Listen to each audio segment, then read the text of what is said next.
Oh, dear mother of mercy.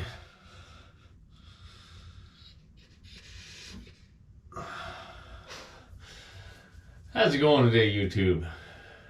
Bringing in the new year, you might as well do it with a dirty video, right?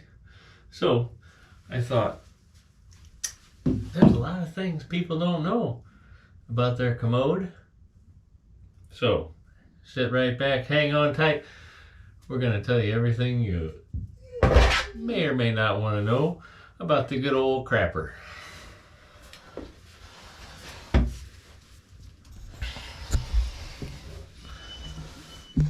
Alright, it's a fairly standard model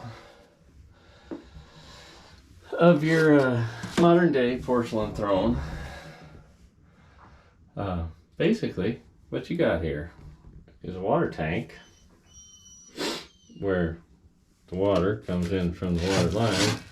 Don't mind the trash, whatever, wherever there's a pencil on the floor.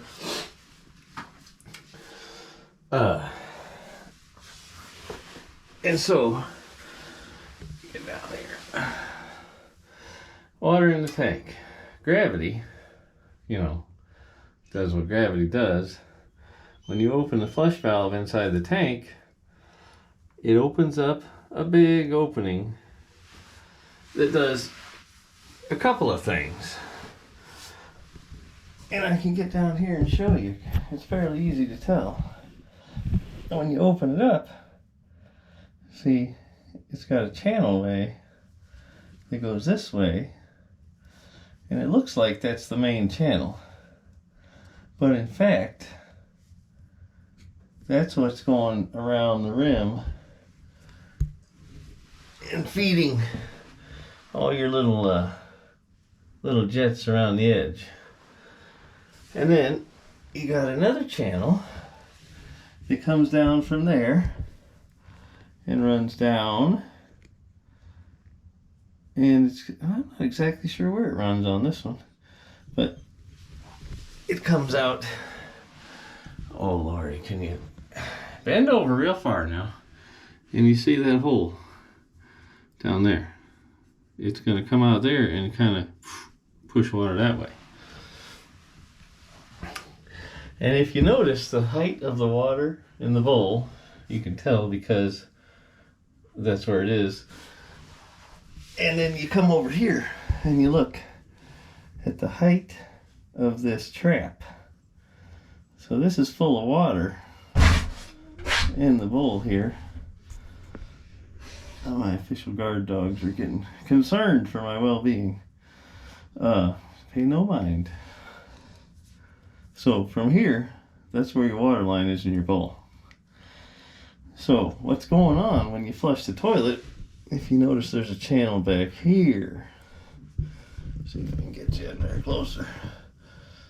That channel, and then there's kind of another channel here.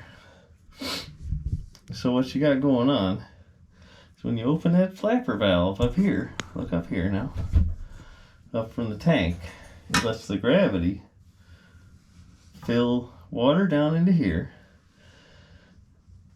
which then takes it around and starts pushing it out that jet down here. But really the main work that's going on is that this part of your toilet trap, hang on, look down there where I'm pointing, this part of your trap is normally no water in it. And the way it kind of looks like a foot, like it's a cat's foot or dog's leg and cartoon dog's foot, that's all that same roughly 2-inch diameter channel, because it's got to be big enough to take care of the muffins. Anyway, when that fills up with water and then that flapper up there closes, what you've got is basically the same thing as when you put your thumb over your crazy straw.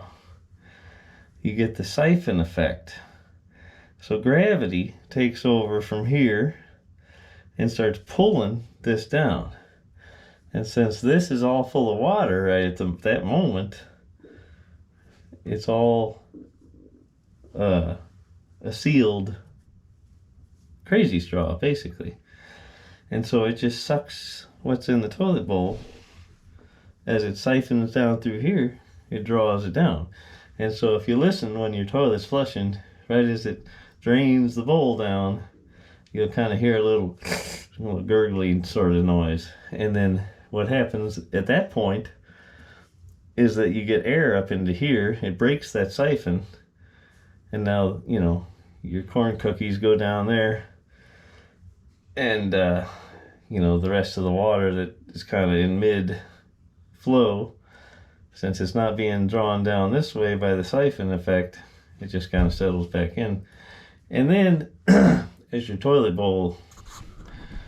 tank is filling up, it goes ahead and continues to run some water down through here. And so as your bowl is filling back up, you'll notice you still have water coming out of here. And it'll bring the level up high enough that it'll get back to that point over here. And that'll be your water line in your bowl again, ready for the next, you know, go around. So, now that we've talked through it, we're going to do it in real time. See, there's that siphon jet, and right at the bottom there, it let air in. I was talking over it, you probably didn't hear it. But the siphon got broke whenever the water got in. So it's not actually pushing your excrements down through that pipe. It's actually the siphon is pulling it. So it's a siphon and that little jet, that's where it gets its name from. This is a siphon jet design. So I'd say about probably, oh my goodness, you're fine. Guard dog's checking on me. What's going on? What is it? Are you okay? Am I okay? I think we're okay. Don't drink that. Alright. Oh, guard dog number 2. Thank you. Thank you for checking. These guys just had a bath. But they still smell like dogs. Anyway. So now you understand, or I hope you understand, what's actually happening when you flush your toilet. Thanks. Thanks, Buck. Thanks, Coda. So, that brings us to what happens when the muffins don't leave the room. Well, you know, what you're going to do there is grab you the handy dandy plunger. Now, what in the world... Oh, sorry about that. Hope you didn't get dizzy there. What in the world is this guy going to teach me about a plunger? Well, maybe nothing. But you might notice that this particular plunger, I got you on the wrong side for good lighting. Oh, Lordy. All right, hey, don't, get out of there. Dogs are not the best film crew. No, get back. So, see here in the light.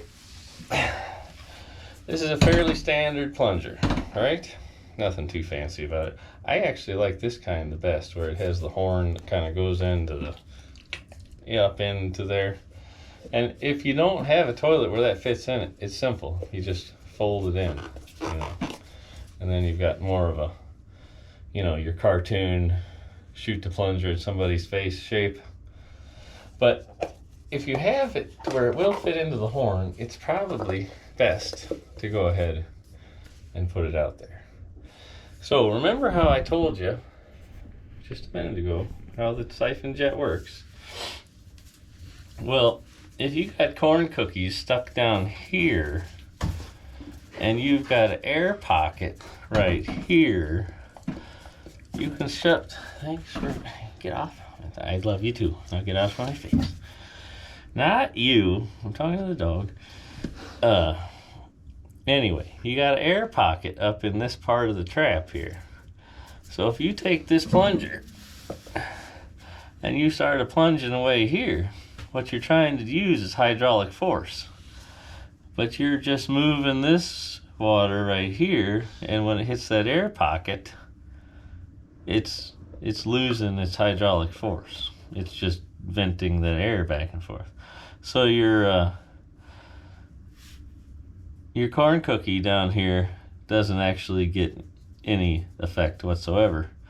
And so you sit here and you chug and chug and chug and chug and chug and chug on it, and nothing happens, and you get frustrated. You know, I don't know what you do after that. You cry a little, yeah. You wait for it to dissolve some, I don't know. But the right way to use this tool is you put it down in the bowl just above the water, okay? And then you flush the toilet. And about the time it's in the peak of the flush cycle is when you jam it down in there, seal it up with that horn right into that pipe. And then you've got water all through that trap. Thanks, Buck. You're not helping me. I'm trying to make a video. Buck, Happy New Year. Thanks. You're really still not helping me. I'm going to have to cut this all up and edit it. I didn't want to do that. All right. So, in the peak of the flush cycle, where this is full of water, now you jam that plunger down there and you give it a couple of good chugga-chuggas, pull it out, and you've used the hydraulic force to get the corn cookie through that little horn. Because I didn't tell you this, did I? But the right where it comes out, discharges down into the closet collar, is probably the narrowest point. That's usually where you end up with a restriction. I mean, if you've got iron bars trying to make those curves, maybe they'll get stuck somewhere in there.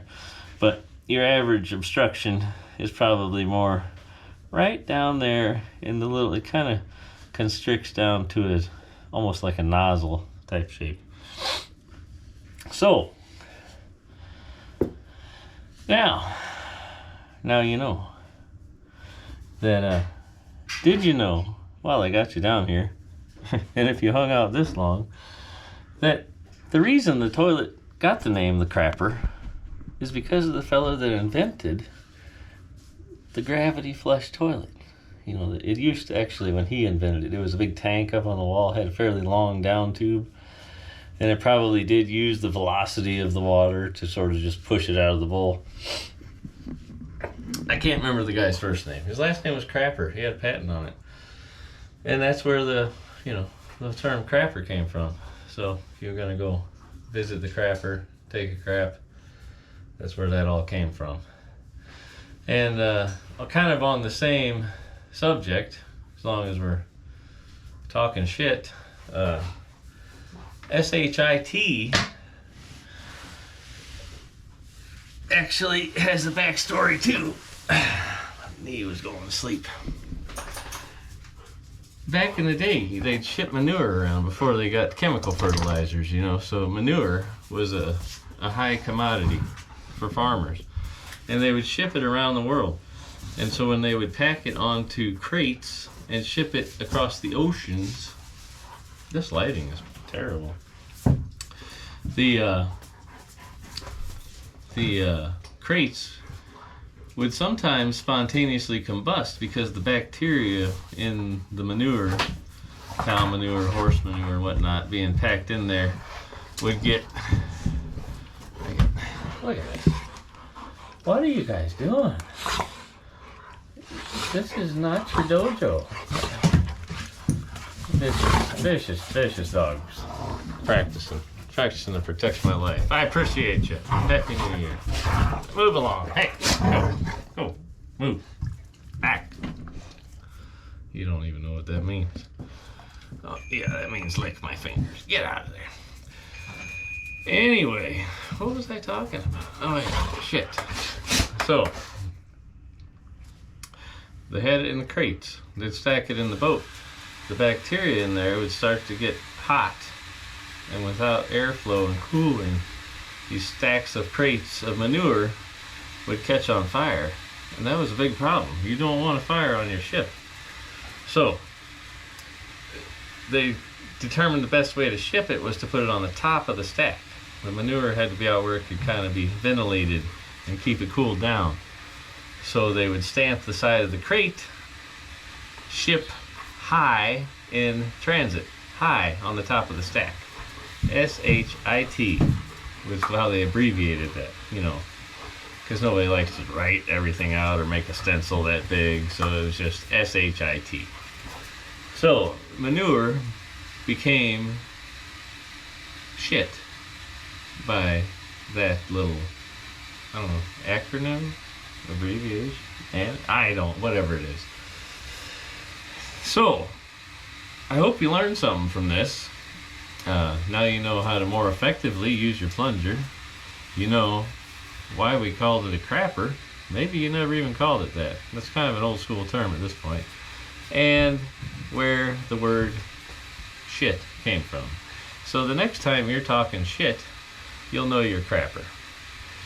Thanks for tuning in. Happy New Year. Go ahead and, if you learned something, or you like this kind of videos that I make, or you like any of the other kind of videos that I make, because I don't just make shit videos now. Go ahead down there, click that like button for me. Please click the like button, for crying out loud. I'm down here on the floor talking shit for you. The least you can do is click the like button. And go ahead and subscribe, because who knows what I'll come up with next. Thank you very much. God bless you. Have a happy new year, and I'll see you soon.